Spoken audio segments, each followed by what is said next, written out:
स्वागत है प्यारे दोस्तों आपका आपके प्यारे चैनल स्मार्ट टीचिंग क्लासेस पर।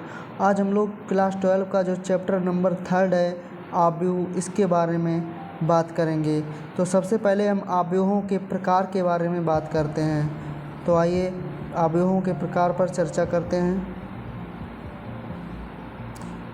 तो आव्यूहों के प्रकार से पहले यहाँ पर एक आप लोगों को देख सकते हैं, यहाँ पर परिभाषा क्या है। ये परिभाषा एक दी गई है, इस परिभाषा को देख सकते हैं। परिभाषा 1, आव्यूह संख्याओं या फलनों का एक आयताकार क्रम विन्यास है। संख्याओं या फलनों, कोई संख्या हो सकती है या फलन हो सकते हैं, का एक आयताकार क्रम विन्यास है। इन संख्याओं या फलनों को आव्यूह के अवयव या प्रविष्टियां कहते हैं। जैसे यहाँ पर -2 हो गया, 5 हो गया, ये सब क्या है, आव्यूह की प्रविष्टियां या अवयव हैं। ठीक है, जैसे 2 + i हो गया, 3 और -1/2, ये सब क्या है, आव्यूह की जो प्रविष्टियां हैं या फिर अवयव हैं। ठीक है, और उसके बाद आप लोग देखते हैं क्या है, आव्यूह की कोटि क्या होती है।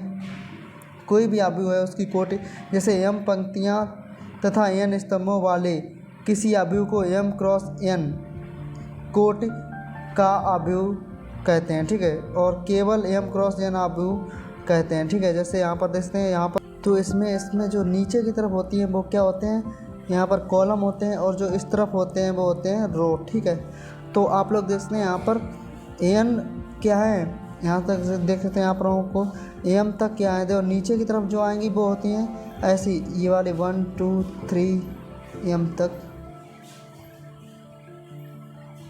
ये आप लोगों की m तक क्या है, रो हैं। ठीक है, इसमें m रो हैं। ठीक है, और कॉलम कितने जो इस तरफ हैं, इस तरफ वाले ये नीचे की तरफ 1 2 3, इस यहाँ से j है, बीच में n आ गया तो n तक, तो ये m इसमें क्या है, रो है, और n कॉलम है। तो इसका जो कोटि होगी, आव्यूह की कोटि m × n होगी। ठीक है, आप लोग देखते हैं इस आव्यूह में पंक्तियों की संख्या m है और स्तंभों की संख्या n है, तो इसका जो कोटि है इसकी वो m × n होगी। ठीक है, आई होप आप लोगों को ये समझ में आया होगा। जैसे ये आव्यूह यहाँ पर दर्शाया गया है, कोई एक आव्यूह है aij, आव्यूह a = क्या है, aij है। यहाँ पर i होती है पंक्तियों की संख्या, j होती है स्तंभों की संख्या। ठीक है, और m × n का ये आव्यूह है। इसमें जो 1 से अधिक या बराबर i का मान होगा, और उससे बड़ा या बराबर m का मान होगा। ठीक है, और ऐसे ही 1 से बड़ा या बराबर j का मान होगा, और फिर j से बड़ा या बराबर n का मान होगा, और i j हैं वो एक क्या होंगे, प्राकृतिक संख्या होंगे। ठीक है, तो उसके बाद हम बात करते हैं आव्यूहों के प्रकार की। आव्यूह टाइप्स ऑफ मैट्रिसेस।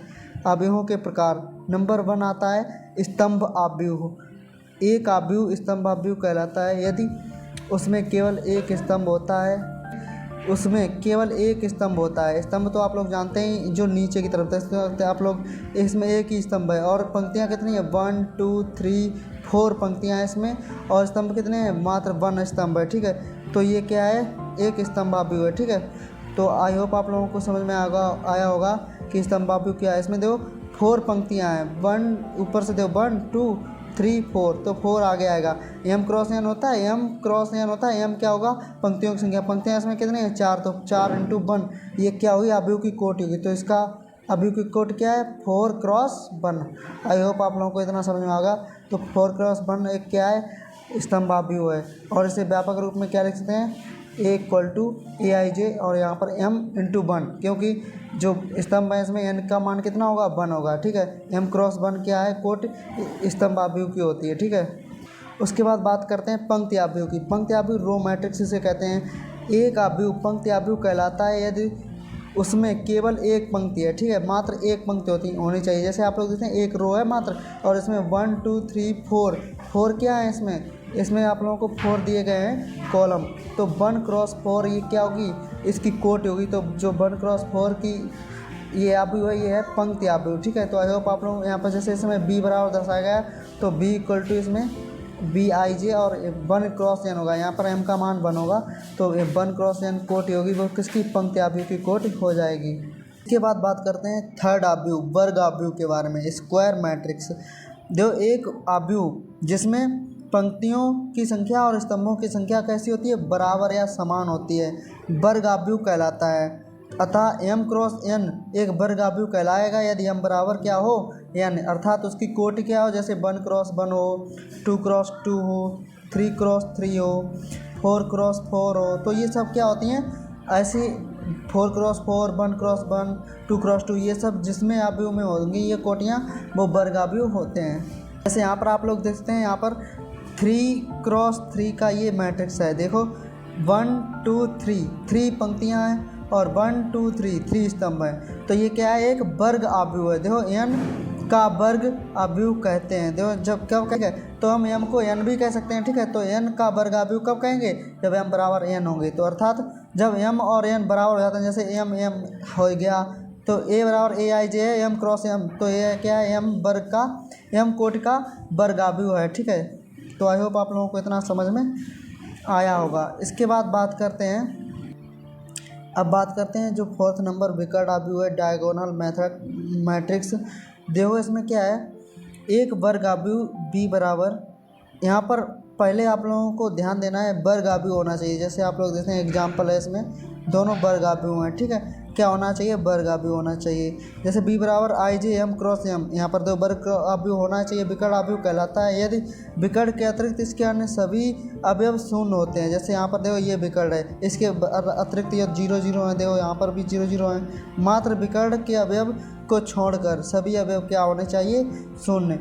अर्थात आव्यूह b बराबर b i j जो कि दिया हुआ है m क्रॉस m एक विकर्ण आव्यूह कहलाता है, जहाँ यदि बी आई जे बराबर 0 होता है यदि आई और जे बराबर ना हो, ठीक है। जैसे यहाँ पर ये बराबर होते हैं, जैसे यहाँ पर a11 a22 a33, तो यहाँ पर क्या होता है, ये 0 नहीं होते हैं और अन्य सब 0 हो जाते हैं, ठीक है। तो ये होता है आप लोगों का विकर्ण आव्यूह, ठीक है। इसके बाद बात करते हैं अदिश आव्यूह की। अदिश आव्यूह स्केलर मैट्रिक्स क्या होता है, एक विकर्ण आव्यूह। इसमें आप लोगों को ध्यान देना है विकर्ण आव्यूह होना चाहिए। अदिश आव्यूह कहलाता है यदि इसके विकर्ण के अवयव समान होते हैं। वैसे भी विकर्ण आव्यूह क्या होता है, जिसमें मात्र विकर्ण को छोड़कर सभी अवयव शून्य होते हैं। और इसमें एक और कंडीशन है, यदि विकर्ण के अवयव सभी बराबर हैं, जैसे -1 square root 3 square root 3 square root 3, ये सब विकर्ण के अवयव बराबर हैं, तो क्या होगा, ये एक अदिश आव्यूह होगा, ठीक है। यहाँ पर क्या है, एक वर्ग आव्यूह b बराबर b i j m n cross n अदिश आव्यूह कहलाता है यदि बी आई जे बराबर 0, अर्थात जब आई और जे बराबर नहीं है तो 0 होगा, और B I J equal to K, अर्थात कोई कांस्टेंट होगा यदि आई बराबर जे है, जहाँ के कोई अचर पद है, ठीक है, या फिर अचर है, ठीक है। तो आई होप आप लोगों को ये समझ में आएगा कि अदिश आव्यूह क्या होता है। इसके बाद बात करते हैं तत्समक आव्यूह की। तत्समक आव्यूह आइडेंटिटी मैट्रिक्स होता है। इसमें क्या है, एक वर्ग आव्यूह, यहाँ पर वर्ग आव्यूह होना चाहिए जिसके विकर्ण के सभी अवयव 1 हो, जिसके विकर्ण के सभी अवयव 1 हो तथा शेष सभी अवयव हैं वो शून्य होने चाहिए, ठीक है। यहाँ पर आप लोग देखते हैं, यहाँ पर विकर्ण के अवयव 1 हैं और सभी शून्य हैं, ठीक है। तो तत्समक आव्यूह कहलाता है। दूसरे शब्दों में वर्ग आव्यूह a बराबर a i j n cross n एक तत्समक आव्यूह है यदि a i j बराबर क्या दिया है यहाँ पर 1, यदि i बराबर j हो और 0 होगा, यदि i बराबर 0 i बराबर j नहीं है तो 0 होगा, और यदि i बराबर j है तो 1 होगा। तो आप लोग देखते हैं यहाँ पर हम n कोटि तत्समक आव्यूह को i n द्वारा क्या करते हैं, निरूपित करते हैं या प्रदर्शित करते हैं। जब संदर्भ से कोटि स्पष्ट होती है तब इसे हम केवल i से प्रदर्शित करते हैं, ठीक है। तो हम केवल i भी यहाँ पर प्रदर्शित कर सकते हैं जब खुद ही स्पष्ट हो जाता है इसमें। जैसे आप लोग देखते हैं, यहाँ पर जो 1 क्रॉस 1 का ये आव्यूह होगा, ये कैसा है, ये भी आप लोगों का तत्समक आव्यूह है, ये भी तत्समक आव्यूह है, ये भी तत्समक आव्यूह है। आप लोग ध्यान दीजिए, यहाँ पर k बराबर 1 हो तो अदिश आव्यूह तत्समक आव्यूह होता है, ठीक है। जैसे यहाँ पर ऊपर देख सकते हैं आप लोग, इसमें क्या होगा, एक k होता है, अर्थात बराबर कांस्टेंट होता है। अगर k का मान 1 हो जाए तो तत्समक आव्यूह जो अदिश आव्यूह है वो भी एक क्या होता है, तत्समक आव्यूह बन जाता है, ठीक है, यदि k का मान 1 हो जाए। इसके बाद लास्ट है आप लोगों का शून्य आव्यूह। तो शून्य आव्यूह क्या है, जीरो मैट्रिक्स होता है। एक आव्यूह शून्य आव्यूह या रिक्त आव्यूह कहलाता है यदि इसके सभी अवयव शून्य होते हैं। आप लोग देखते हैं 0 0 0 0 ये सब हैं, तो इसे क्या कहते हैं, शून्य आव्यूह कहते हैं, ठीक है। तो आई होप आप लोगों को ये वीडियो अच्छे से समझ में आया होगा। इसमें सभी आव्यूहों के प्रकार आप लोगों को दर्शाए गए हैं, ठीक है।